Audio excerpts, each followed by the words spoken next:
Hey everyone, welcome back to my channel. Today we are going to visit the graves and we're going to find all of them that are available for found in the game. Players can visit 9 specific graves in Red Dead Redemption 2 to pay their respects.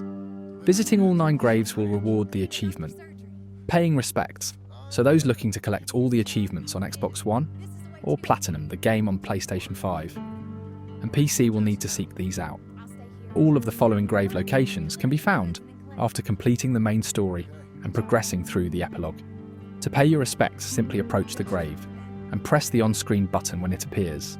Since I have completed the game 100% and have given my respect to all of them, my respect button will not show here, so I will only show you the location and exactly where it is located.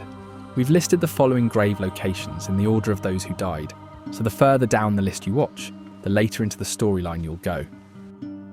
Jenny Kirk's grave. The location of Jenny Kirk's grave is in the Spider Gorge, at the fork of the glacier in far north Ambarino. Head through the Coulter property and follow the icy stream north. Just above the E in Gorge is where you'll find Jenny's grave, to the side of the path deep in the snow. Although not seen in the Red Dead Redemption 2 campaign, Jenny is mentioned a few times. Lenny had grown attracted to her during their time at Blackwater, but unfortunately, she was injured during their escape after the boat situation and died before reaching Coulter. Davey Callander's grave. Davey Callander's grave can be found in the far north of Ambarino, south of the Spider Gorge, in the town you stop in during the prologue. Head behind the destroyed church to find a graveyard. Davey's grave is a little past the others. Davey Callander is seen briefly during the start of Red Dead Redemption 2, after the gang's escape from Blackwater, but dies shortly after arriving at Coulter. Sean Maguire's grave. The lovable scamp. Sean Maguire's grave can be found north of the gang's campsite, Clemens Point, in Rhodes. Follow the track north a ways and cut up the small hill to find Sean's grave, under some trees overlooking the water. Sean Maguire is first heard of as being held up in Blackwater. Arthur and a few of the other gang members break him free as he's being transported. Sean was shot dead in the town of Rhodes when a few of the gang were ambushed. Kieran Duffy's grave. Kieran Duffy's grave can be found east of the Braithwaite Manor and east still of the church ruins at Bulger Glade. It took a while for the gang to believe Kieran after he turned on his former gang, the O'Driscolls, but it seemed as if Arthur had a soft spot for him. Life caught up to Kieran, who winds up decapitated, eyes gouged out, strapped to a horse and holding his own head. Hosea Matthews's grave.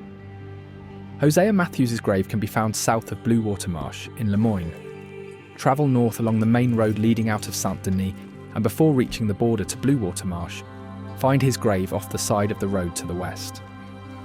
Hosea Matthews was Dutch van der Linde's right-hand man, though the two didn't always see eye to eye on plans. He fell when a bank robbery in Saint-Denis went sideways. Eaglefly's grave. Eaglefly's grave can be found in the mountains of Ambarino, north of Bacchus Station, and to the west of Donner Falls. Eaglefly's resting spot is overlooking the waterfall. Eaglefly's was the son of Rainsfall, a great Native American chief. Eaglefly's was a candle that burned too bright, who was suckered in by the silver tongue of Dutch van der Linde. Miss Susan Grimshaw's grave. Miss Susan Grimshaw's grave can be found in the middle of New Hanover, between the V and E, southwest of the Elysian Pool. Follow the hill's steep edge to the top to find Miss Grimshaw's grave, overlooking the valley. Miss Grimshaw was the matriarch of the Van der Linde gang, who died after Micah Bell shot her in the stomach.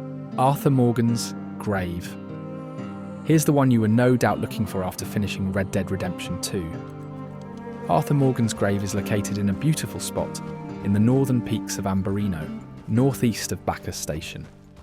Take a moment to look out over the breathtaking landscape and think about all the great times you had with Arthur. Players who finish the game with high honour will find Arthur's grave covered in flowers.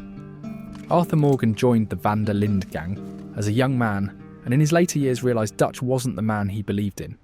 Arthur played a pivotal role in ensuring John, Abigail and Jack were able to survive the implosion of the Van der Linde gang. Arthur did his best to set things right before he finally succumbed to tuberculosis while watching the sunrise over the land he loved. Finding all 9 graves of your fallen companions in Red Dead Redemption 2 is an important step in the grieving process. definitely take the time to find where Charles buried Arthur Morgan. His final resting place is beautiful. Check out the channel, Red Dead Redemption 2 Guide and Walkthrough for more helpful videos such as complete collectible guides. Until next video, goodbye.